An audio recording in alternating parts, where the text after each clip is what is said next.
We are in Omaha, Nebraska for a conversation with Warren Buffett. Like so many people, I got up this morning in New York and read the New York Times editorial page, and I found the following column written by him. It is an op-ed which is called Stop Coddling the Super-Rich. Here are some excerpts. Our leaders have asked for shared sacrifice, but when they did the asking, they spared me. I checked with my mega-rich friends to learn what pain they were expecting. They too were left untouched. While the poor and middle class fight for us in Afghanistan, and while most Americans struggle to make ends meet, we mega-rich continue to get our extraordinary tax breaks. Buffett speaks directly to the newly designated 12-member Supercommittee of Congress, outlining the stakes for the country. Americans are rapidly losing faith in the ability of Congress to deal with our country's fiscal problems. Only action that is immediate, real, and very substantial will prevent that doubt from morphing into hopelessness. That feeling can create its own reality. He spoke to spending as well as taxes, saying, "Job one for the 12 is to pare down some future promises that even a rich America can't fulfill. Big money must be saved here." And then he turned to his theme of taxes on the rich. The 12 should then turn to the issue of revenues. I would leave rates for 99.7% of taxpayers unchanged and continue the current 2 percentage point reduction in the employee contribution to the payroll tax. His argument is specific. For those making more than $1 million, there were 236,883 of them in 2009. I would raise rates immediately on taxable income in excess of $1 million, including, of course, dividends and capital gains. And for those who make $10 million or more, there were 8,274 in 2009. I would suggest an additional increase in rate. So there it is. At a time of great political debate about taxes and spending, one of the richest people in the world looks at his country and says, people like him should pay more taxes.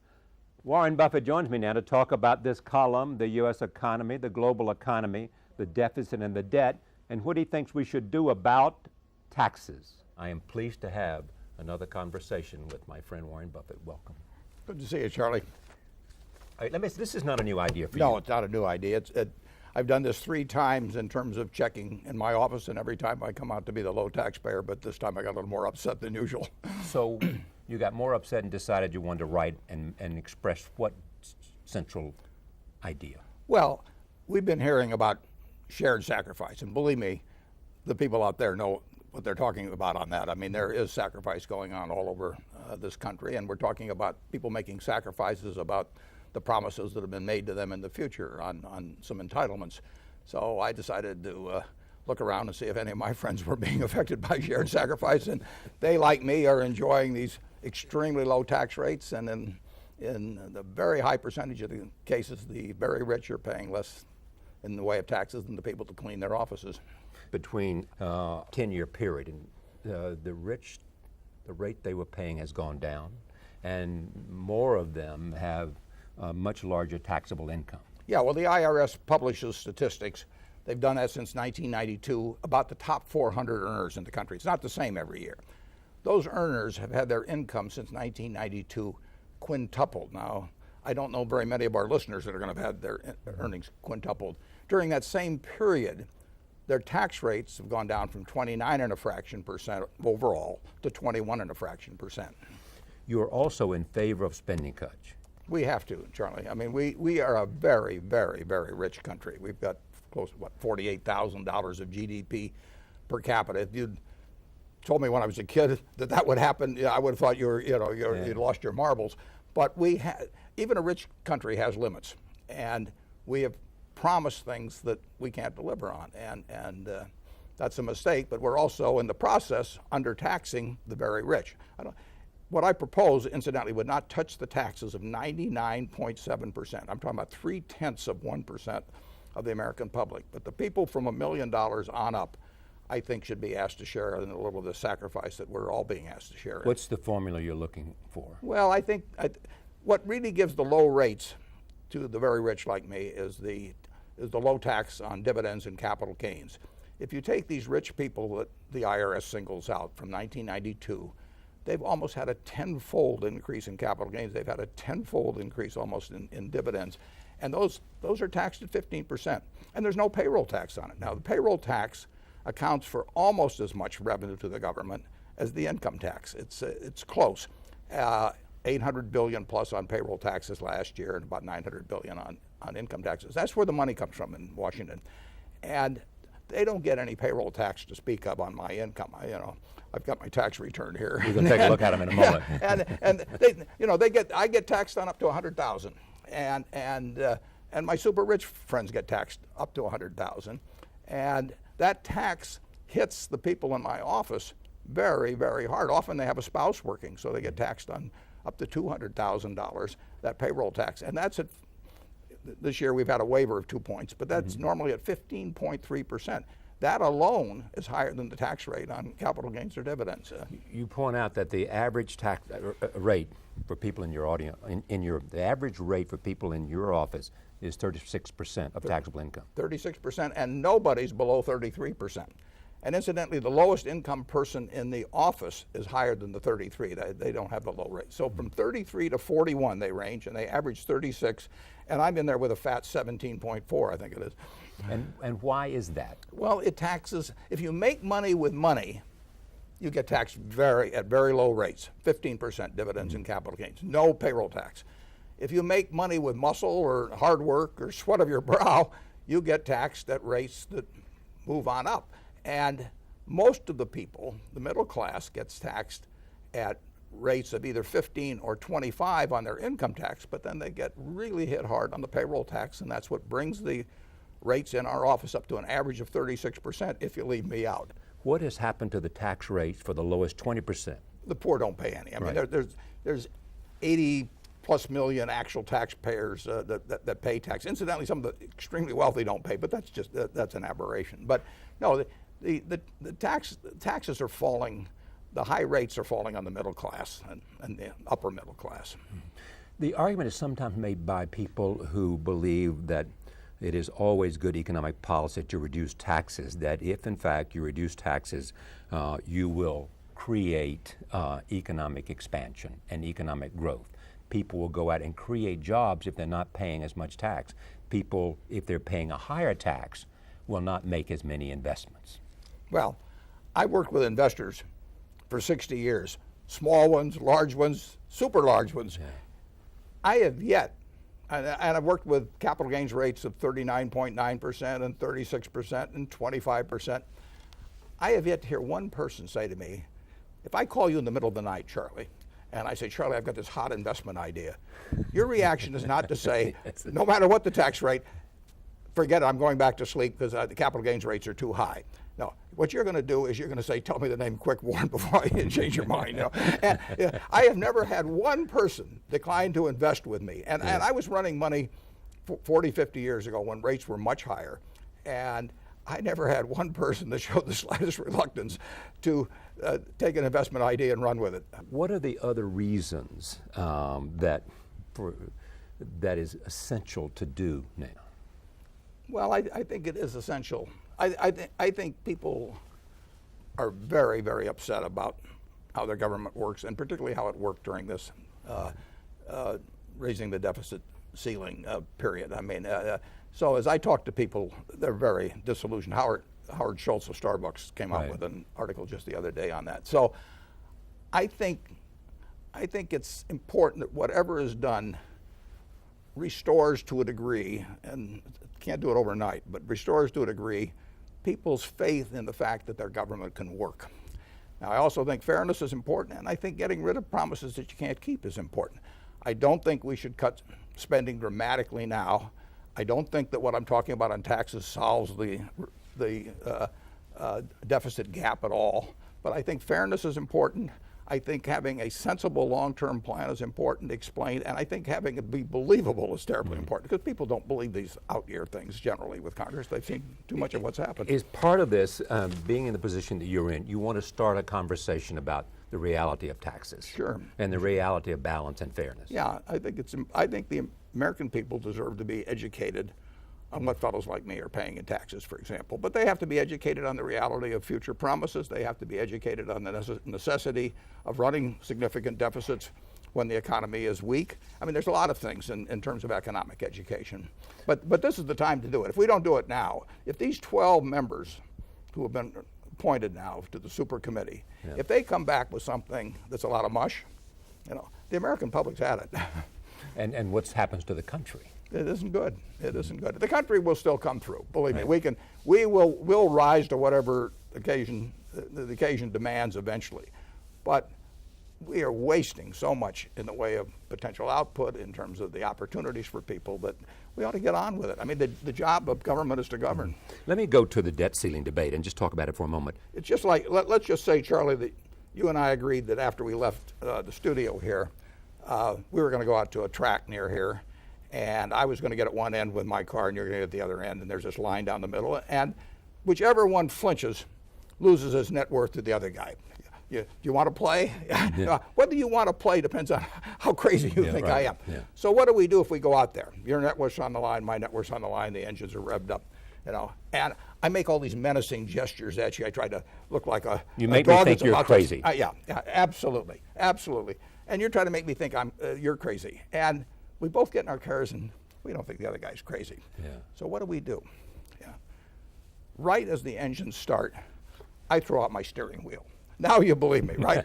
Well, Boehner didn't throw out the steering wheel, McConnell didn't throw out the steering wheel, but a group behind them said, throw out the steering wheel, Mr. Speaker, and make those people realize that we're not going to agree to anything that unless we get our way. And if you have a sane person dealing with somebody that you feel may be insane, by the point that when they throw out the steering wheel, you feel they're insane, you lose. And the American people lost, incidentally. Then along came Standard & Poor's and basically downgraded. Yeah. Because they said it appears that the U.S. Congress is dysfunctional and unable to deal with the issue. Yeah. You disagree with the downgrading? 100%. I mean, But you understand why they made the decision? I understand why they did it. But I will bet you McGraw-Hill owns Standard & Poor's. Right. I'll bet you if they have any short-term money around, it's in treasuries. I don't know that for sure, but they would not be worried about it that being in treasuries. And that's in fact what happened. Treasuries are got strong. more value. We Right. can print money. There's 17 countries in Europe that gave up the right to print money, and believe me, they know what it means to give up the right to print money. because they joined the Eurozone. Yeah, they joined the Eurozone, and now they've got terrible problems because they can't print money. We can print money, so we don't have to worry so much about our government becoming dysfunctional as we have to worry about that damn printing press becoming dysfunctional for some So reason. in fact, you were saying that the United States can always pay its bills, and therefore it should not have had its AAA rating downgraded. Yeah, that's correct. Yeah. But what do you make of the Chinese criticism? Well, I'm sure they're enjoying it in a way. I mean, well, I would criticize too, because if I were the Chinese sitting with $1 trillion plus of U.S.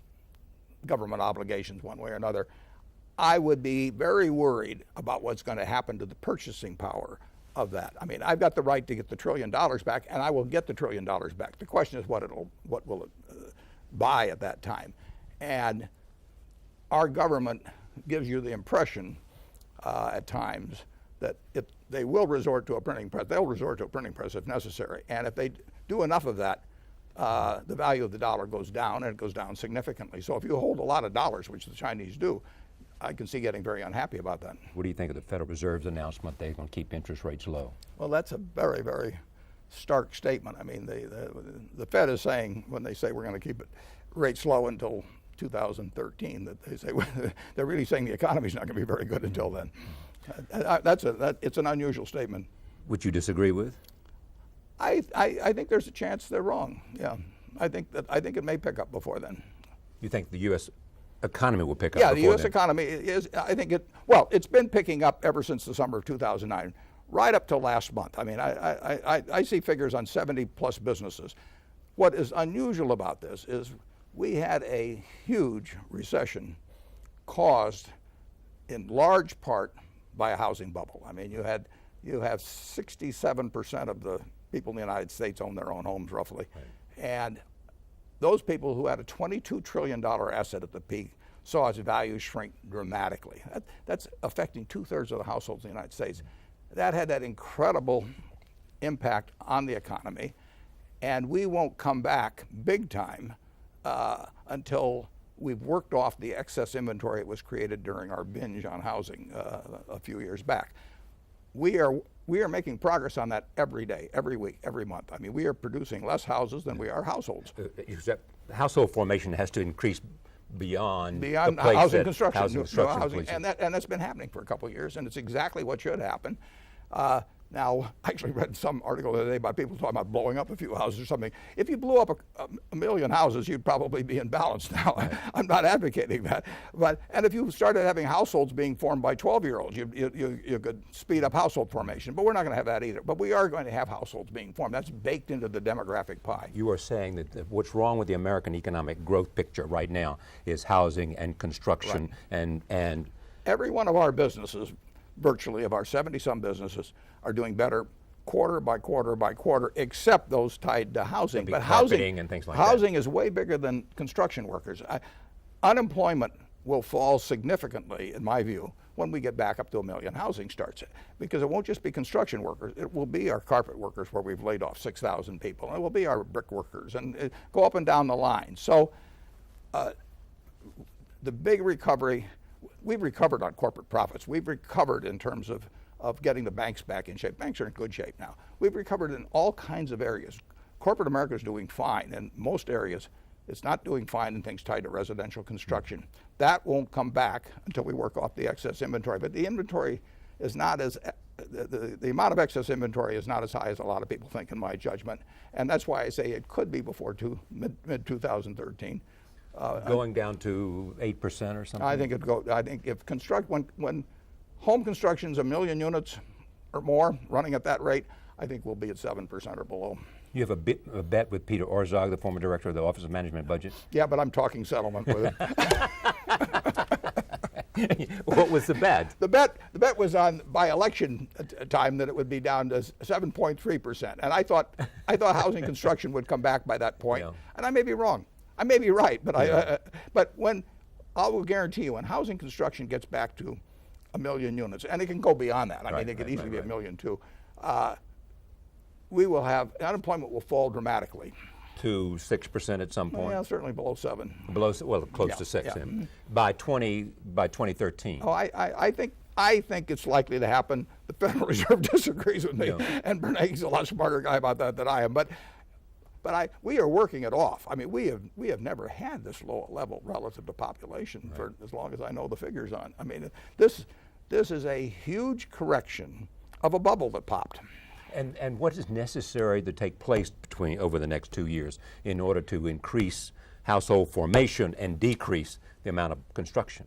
Well, we're doing pretty well on the decrease of construction. Right. We've not done. Demand is a factor in that. Demand's a factor, and we artificially gave it a little boost when we went with the credit, a year or two ago on purchase of homes.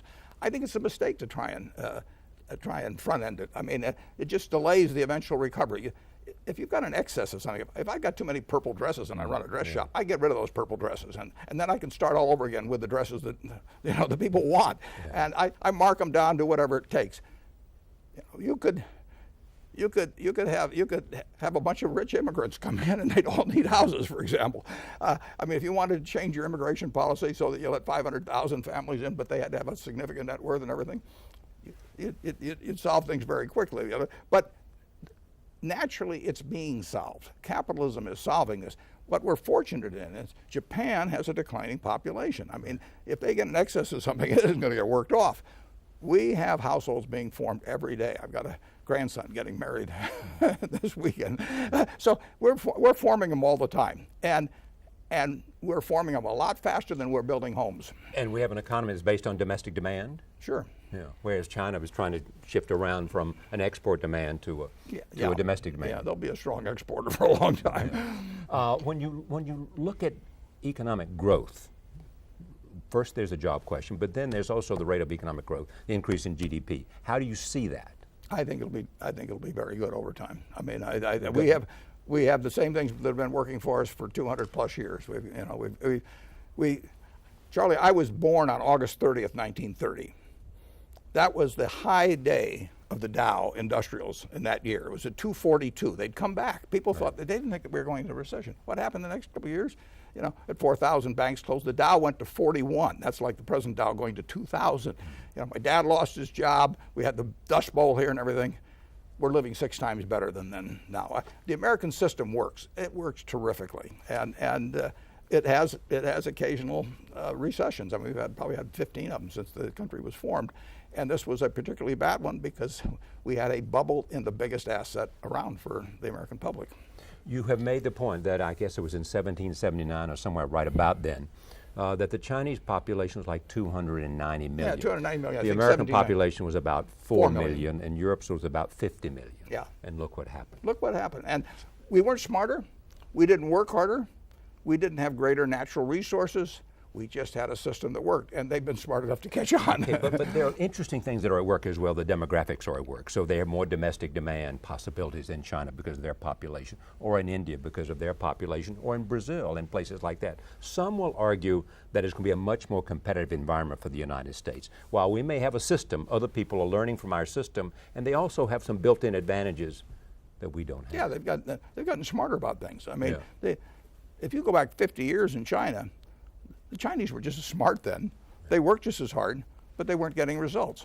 And now they're getting incredible results. They picked up on the system, but that's not bad for us. I mean, we do not, the world isn't a zero-sum game at all. We want the rest of the world to prosper. We'll sell them a lot of things. You know, most people don't realize it, but our exports as a percentage of GDP have doubled in the last 40 years. You know, we have become better at exporting things, but just we like to import a lot better. Two big debates coming up in terms of this country and the political season. One is about taxes, which you're speaking to in this piece, basically saying the rich ought to pay more. The other is the role of government.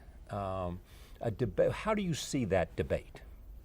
Well, I think if we get back on more or less the formula we had, which was getting 18.5 or 19% of our revenues from taxes, we can spend 21% then. We can run a deficit of a couple percent of GDP on average over time because our country will grow, and we have a lot more debt-paying capacity than we had back in 1790. Just like I've got more debt-paying capacity than I had 50 years ago. So as your income grows, your population grows, your wealth grows, you can handle more debt, but you can't let it keep increasing as a percentage of your income or wealth, and which is what we've been doing like crazy lately. So I don't mind a couple percentage point gap. 18.5 or 19 on revenues, 21 or thereabouts on expenditure. But that means we have to hit both sides, and we can't put ourselves on a trajectory that takes the expenditure side up automatically as the years pass, which is what we've done with entitlements. Do we need another stimulus program? Well, we've got the biggest stimulus program the world's seen virtually going on right now. That debate is really gotten somewhat ridiculous in my view, because fiscal stimulus is when the government spends a lot more than it's taking in. So the deficit is our stimulus. The deficit is our stimulus. You can say a bridge someplace is part of that act. You can say cutting taxes is part of it, as was the case in our Stimulus Act. But the stimulus is the government pouring more money out than it's taking in. And we have a stimulus going on that's 10% of GDP, which we haven't seen since World War II. So we have a huge stimulus going on. Nobody wants to call it a stimulus because that's gotten to be a dirty word, but we have a big stimulus. We do, in my view, whether we have a 10% of GDP deficit, right, which is a huge stimulus, or a 12 or an 8 doesn't make much difference. I think that we've pushed monetary policy to the limit, we've pushed fiscal policy to the limit, but fortunately, the most important thing in terms of this country ever coming out of recessions has been the natural workings of capitalism, and I think you've seen that the last couple of years. And you are saying at this table this day, you do not see the likelihood of a double-dip recession, because the only thing that needs to happen to make this economy as strong as it is new construction. Yeah, I would say there's only two things that could cause me to be wrong on that, in my view, and I don't think either one is people lose so much faith in government to handle things that they talk themselves into a huge funk in this country. And the second thing could be if somehow the troubles of Europe spilled over here. Confidence is an important thing. Sure it is. And there was a damage to confidence based on what happened in Washington. Charlie, I own stock in a lot of companies. If I get upset about the management, what they're doing, do I lose confidence? Yes. Do I feel different about investing with them? Yes. I mean, you've got to have confidence in your leaders. I mean, we went into World War II with confidence in our leaders. It's vital. It looked like we were losing the war for 6 months, but we never lost confidence in our leaders. And you have to believe in them, and they have to give you reason to believe in them. Help me understand now what the danger is that we face, if things don't happen as well, if Washington cannot get back on track, maintain the confidence of the American people, and at the same time make the right decisions. Because if that super committee doesn't do the right thing, that's why I'm telling them to do the right thing. With Bernanke, that's why you tell them, this is directed in part to that super committee absolutely. to say, look, you got to look at taxes really strongly here. If I can pick 12 readers for it, they're the ones. No, if you go back to September of 2008, I mean, you had a month when everything was falling apart. Freddie, Fannie, hey, you name it. What our leaders were saying to us then, the key players, they were saying, we'll do whatever it takes. And I knew they had the power to do whatever it took, and then I believed they would do it. Now, the problem about government now is that if they come out and get on the Sunday talk shows and say, I'll do whatever it takes, people don't believe them. I mean, they've got to see action. And here they see something like the raising the deficit limit used as a hostage for something so vital importance to the United States. I mean, if you can use it as a hostage in terms of spending, you can use it as a hostage on funding education or anything else. I mean, it isn't limited to that. If you got something that comes up like that, people do not want to see the instruments of government used as weapons. The old idea of the law that it's a shield, not a sword. I mean, the minorities become a sword in this respect. And I don't blame this on Speaker Boehner. I think if he'd you talking about the members of the Tea Party and the people that said, people when he went back to him said to him, you're not going to have our support if you go in there and bend an inch on this. They said, throw away the steering wheel. You have also said that you guarantee that there was one way to get people to vote differently on this, which is if you say unless you reduce the deficit to 3% of GDP. 3% of GDP, and it's now about 10%. Right. Unless you reduce it, then you are not eligible for re-election. Yeah. If you had that facing them, you'd get a decision about these issues right away. Tomorrow. But it's still tongue-in-cheek, though, Charlie, because during a huge recession like we had, during an all-out wartime period, you don't want them operating with 3% of, you need larger deficits. But you certainly need something a little less than that on average over time. But I just use it to illustrate that this is a world of incentives. Right. And we work on incentives in every way. We work on them in education, in business, every other place. And when I try to think of the incentives to get somebody who comes up for re-election in a year to do something where the policy cycle goes out 5 years or 10 years, how do you do it when the policy cycle exceeds the electoral cycle? You got to make sure the electoral cycle's in the equation. What else do you want these 12 members of Congress who are sitting on the super committee to think about beyond taxes and a balanced approach, which is also what was recommended by Bowles Simpson, also recommended by the Gang of Six? It's incredible. I mean, here you had Alan Simpson and Erskine Bowles. You couldn't have two finer people. Intelligent, good-humored, on opposite sides of the aisle. They get together and they get Tom Coburn and Dick Durbin to sign on to something. I mean, they worked a Democrat and a Republican, a liberal Democrat from Illinois, and a conservative Republican from Oklahoma. Yeah, they were putting their country ahead of their personal feelings, and they worked for months and months and months. They get criticized, and I'm sure the hours they spent arguing over given things that they had to compromise on. And they get 11 out of 18 to agree, and it just gets tossed aside. I think that was a terrible mistake. Simpson Bowles should gain momentum. I mean, when you get people who work like crazy, many months, personal reputations at stake and everything else, and you get Coburn and Durbin. I give credit to both of them. Equal credit. I think I may not agree with Tom Coburn, but I think he's a real statesman. I think he's a statesman. And in fact, he was prepared to take reductions in absolutely in corporate income tax. There is also this the president's leadership. You have said on most social issues and on distribution of wealth, the president are in sync. Yes? Yes. What do you mean by that? Well, I just mean that in terms of a woman's right to choose, and in terms of not having the rich get by with lower taxes than the people in their office, and there are a bunch of things that I agree with. There's limits to how much you can do and that. But what about distribution of wealth? I think that in the last 25 years, the Forbes 400, which is different than the IRS 400, Forbes 400 have gone from a couple $100 billion of wealth to $1 trillion or something like that. I mean, you've had the income of the top Americans quintuple top 400 in the last 20 years. This is becoming a nation of of haves and have-nots and super haves. I don't listen. Anybody makes $250,000. I don't consider them rich, particularly if they live in New York or LA or someplace like that. So that's why you put the level at $1 million first, and then $10 million second. Yeah, listen. You want everybody to be able to get ahead in this country, and you want them to be able to enjoy the fruits of what they do. You like being rich? Yeah, I've been poor. I've been rich. Rich is better. But the idea is that. No. It should be a land of opportunity, and people that get rich, nobody's going to confiscate everything or anything of the sort. But the distribution in this country, market system has led to extremes. A guy that's wired like me, I don't have any special status in this world. I'm a great nurse, a great teacher, maybe much more valuable to society than I am. I'm wired so that I can figure out what things are worth. Allocate capital. Yeah, so I get super rich, and somebody whose adenoids are in a certain arrangement gets rich. But television makes a lot of people rich. I mean, Lou Gehrig held out for $25,000 in the late 30s. They benched him. They didn't bench him because he had break in the street, but he had a long struggle. Television has made the 230 hitter or the 240 hitter, better than Ted Williams at 406. So there's a lot of serendipity.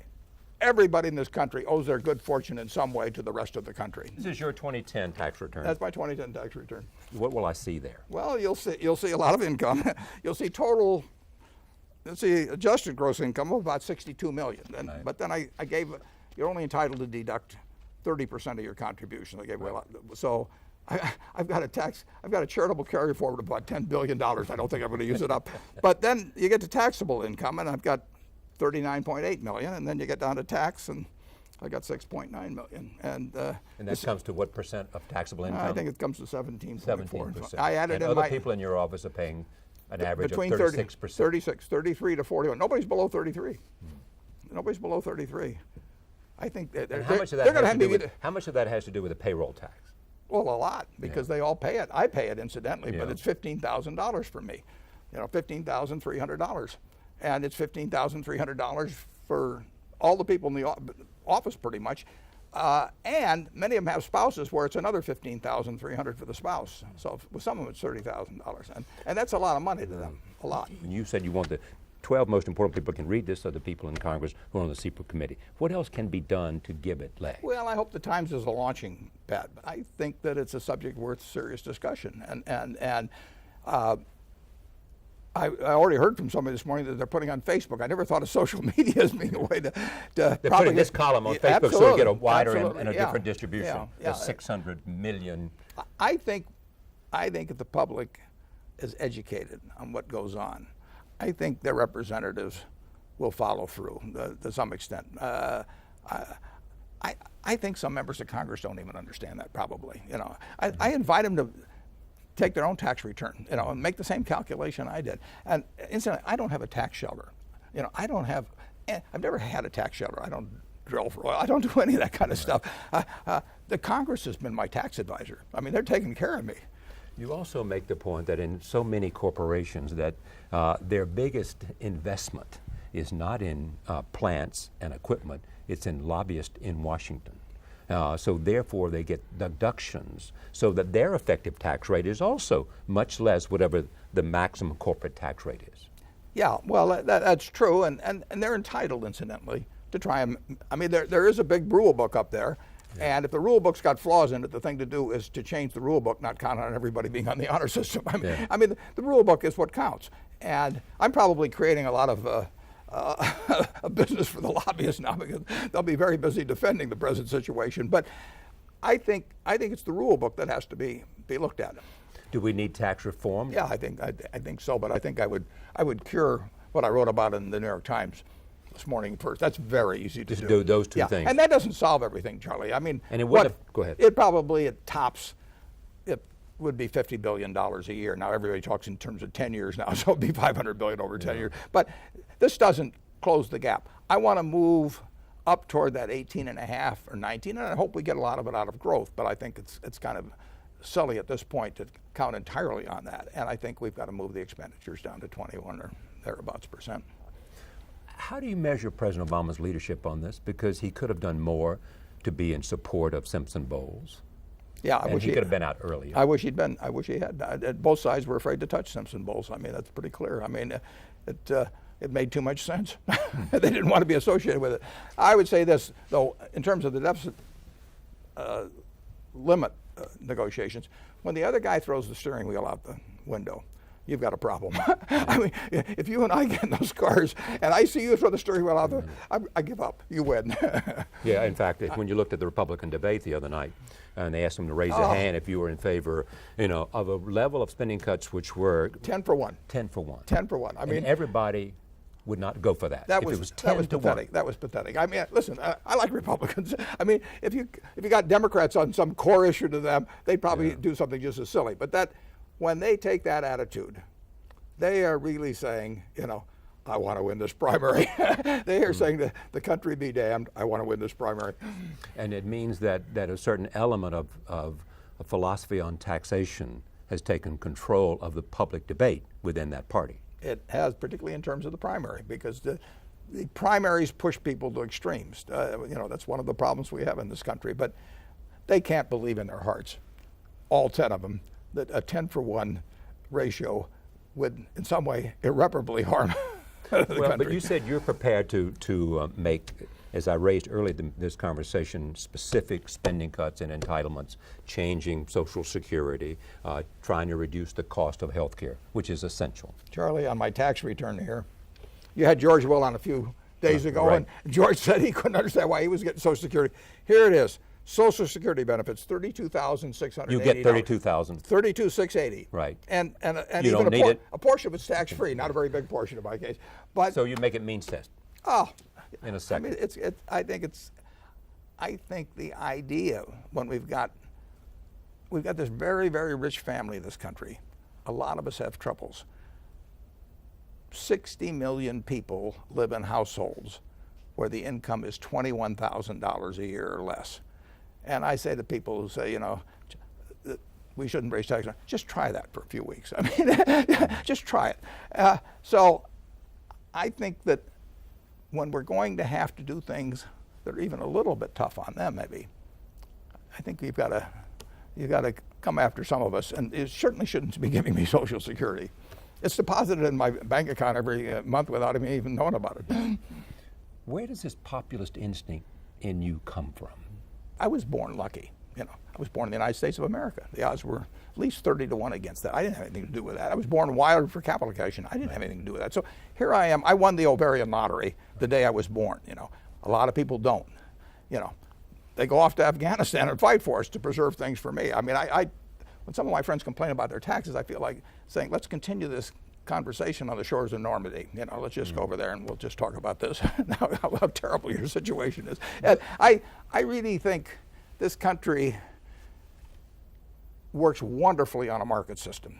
We don't want to give it up. We have to control that market system in many ways, but it works.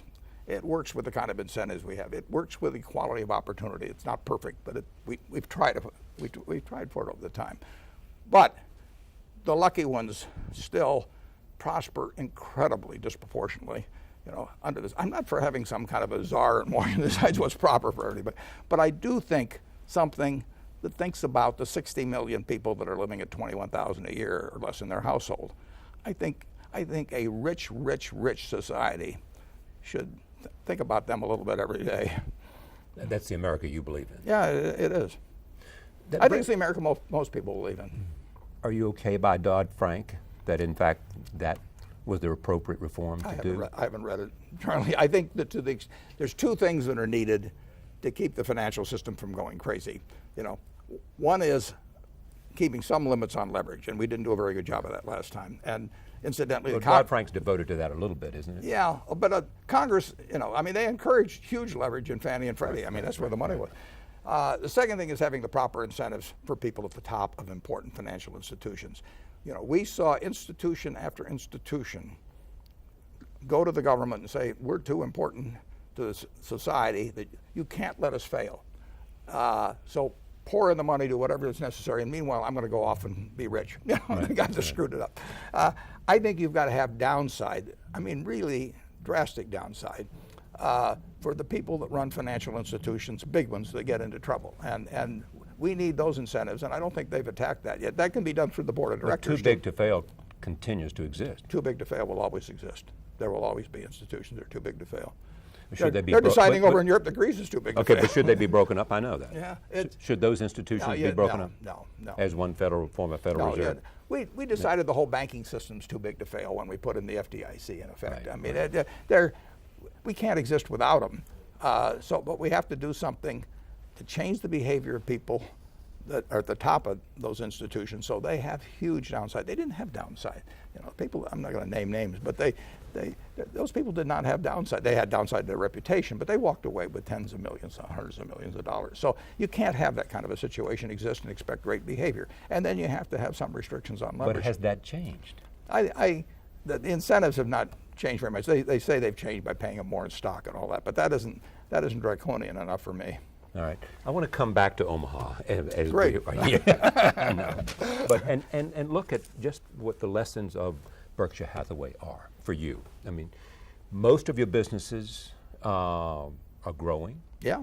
Railroad's growing. Everything's growing. Everything's growing. Pretty much. Mm-hmm. You are finding that you need to hire new people? Sure. We're investing a record $7 billion this year in capital investment, almost all of which is in the United States. That's at least $1 billion more than we've ever invested in the past. There's plenty of things to do here.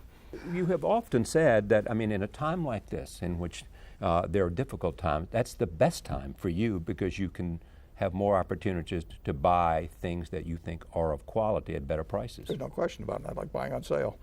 But, last Monday, we spent more money in the stock market buying than any day this year. But it was buying stock. Buying stocks, not business. But buying business is very infrequent. I mean, there's a lot of happenstance in that, but you got to be ready to do it. There's much discussion in the paper about buying another acquisition of Transatlantic, I think it is. Yeah, an insurance company. We made an offer about a week ago. That offer's expired now. So that's we don't leave things out. And you don't like bidding wars either. No. All right. No. But if you look at Berkshire today, it's different in the sense that more of it is owning businesses 100% than it is owning stock. And we've been going that direction for 20 years, but people are seeing more and more evidence of it. But we employ 260,000 people or more, and we have added to employment this year. And with the exception of homes and construction. Yeah, we're getting and killed carpet there. And all those businesses. Yeah, everything associated with it. Second largest real estate agent and all that. Yeah. Yeah, and that's the one thing. So Berkshire, in a sense, offers an opportunity to look at where the U.S. economic growth is. I can tell you how many people had dilly bars yesterday. Everything from dilly bars to corporate aircraft.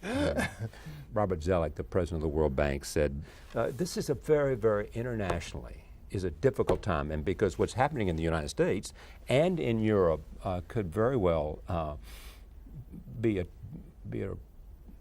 warning sign."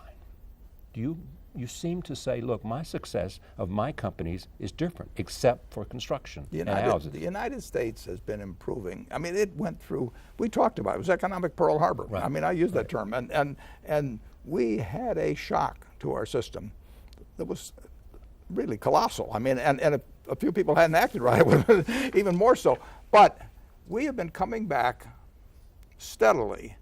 The mood has gone up and down more like this as we've gone, but everything I see in business is we've been coming back steadily since the summer of 2009, and that continuing right up through last month. Now, can something happen that will interrupt that? Perhaps, but I haven't seen it. Europe is a different story. Okay, that would put Europe in the context of this, though. I mean, how could the sovereign debt crisis in Europe affect the rest of us? Well, the problem is I don't know. I don't know. I don't know what's going to happen over there. I know 17 countries that joined the European Monetary Union gave up the right to print their own money. That was a huge, huge decision. I hope the United States never does it. I mean, it changes the game. To be control of your own finances, in fact. Yeah, and they linked themselves. They gave each other their credit cards and said, let's all go out. And some behave better than others, or worse than others. Should they dismantle the Eurozone? I don't know how. I mean, it's very complicated. I mean, you've got to decide one of two things. You've either got to decide that these members are actually going to get their act together, the ones that have troubles, in a very major way, because they need lots of money. I mean, they have to refund their old obligations all the time. So nobody has to lend money to country A, B, or C. I mean, in the end, nobody has to lend money to them. The United States, if nobody lends money to the United States, we print it. But not over there. I mean, if Greece owed their money in drachma, they'd have a lot of inflation and devalue and all of that, but they wouldn't have a problem paying their bonds. They gave up that right. Now, either the weaker countries get their act together in some major way, and I think that's very, very difficult, or basically the very strong companies, and we're talking countries, we're talking Germany, have to say, I'm willing to take care of my brother-in-law that's been using my credit card. Well, that's what they've said so far. Well, they've sort of half said it. I mean, that's their problem. I mean, if you're having a run at a bank and you got 10 people in front of it, no FDIC insurance, that line's not going to stay at 10. You're either going to get rid of those 10 or you're going to have 100. And so far in Europe, they've sort of kept talking to the 10, and a few more straggled up. And so they didn't get rid of the line. And when there's a run, the line only gets longer unless it gets taken care of very quickly. But what are the consequences for the United States and for Asia? I don't know the answer to that. I don't think they're necessarily extremely dire. There's got to be consequences, but Europe won't go away. I mean, we're selling a lot of goods in Europe. Our it's a huge market. Oh, it's a huge market, and they're not going to go away, and the plants aren't going to go away, and the farmland isn't going to go away. It just can be kind of an economic mess for a while. You have said before that to me and to others that Berkshire is your canvas that you paint on. It's your masterpiece. Well, I don't know about masterpiece, but it's my canvas. So what is it that, if you look at it today, Berkshire, you find fault with? Find fault with? Yeah.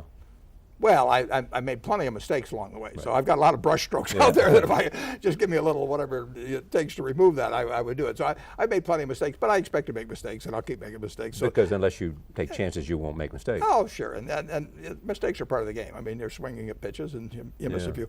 But no, I don't want to sound I feel good about Berkshire. I mean, the people I'm associated with, the businesses, we have we lay out our economic principles, and I laid them out many, many years ago, and we don't change them. I mean, we try to operate that way. Doesn't mean we're perfection. You get a company of 260,000 people, I'll guarantee you right now somebody's doing something I wish they weren't.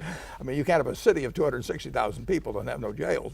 But overall, I feel there's a culture that I don't think any other really large public company has, and I think it's enduring because it's so inculcated in the managers, the shareholders, the directors, everybody. So I feel good about Berkshire. Would I be wrong to suggest the thing you worry most about is whether after you are gone that culture remains as it is, that you have in a sense made Berkshire strong enough to exist without you? Yeah, I don't worry about that. I worried about it over the years, which is why I did a bunch of things that I think ensure that future. But that's always the question. I mean, you've seen all kinds of great companies topple for one reason. You once said to me and to others, you have to make your company idiot-proof because at some point some idiot will run it. Yeah, well, that may be even the case now. I mean, but if someone has said, I think that the thing you worry most about is whether Berkshire will be intact 20 years after you're gone. I don't worry about it, but I care about it. Yeah, no, and since I care about it,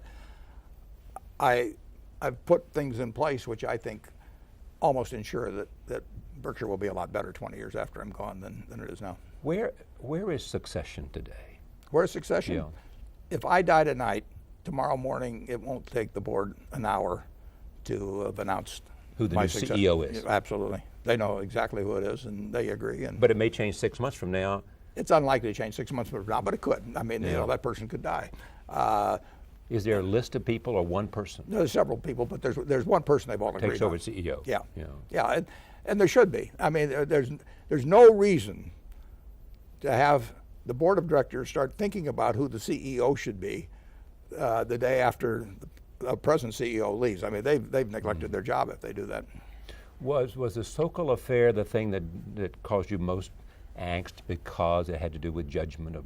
Well, it caused angst. Yeah, I don't know whether it's the most in my business life, but it was up there. Yeah. When you think about whatever legacy there is, your legacy is Berkshire Hathaway beyond family and philanthropy. Yeah.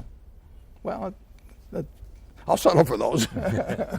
You quoted Christopher Wren, Sir Yeah. Christopher Wren, who I think created St. Paul's Cathedral. That's right. He's buried there too. And if you go there, the epitaph he has written for himself is, I'll paraphrase it maybe a little, but if you seek my monument, look about you.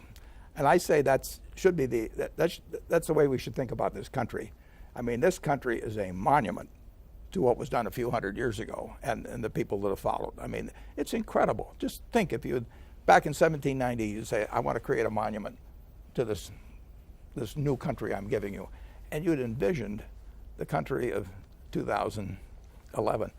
I don't think anybody would have dreamt big enough. You know, I mean, this is something to, and so I just, you know, when I fly across the country or when that thought occurs to me that if you really seek this country's monument, if you seek our founding fathers' monument, just look around you.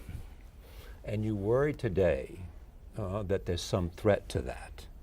Not because the system is not right, not because the system is not strong enough, but you worry that there are things happening that will make it less great if they are not addressed. I think we're being tested, Charlie, yes. But we were tested in the Civil War.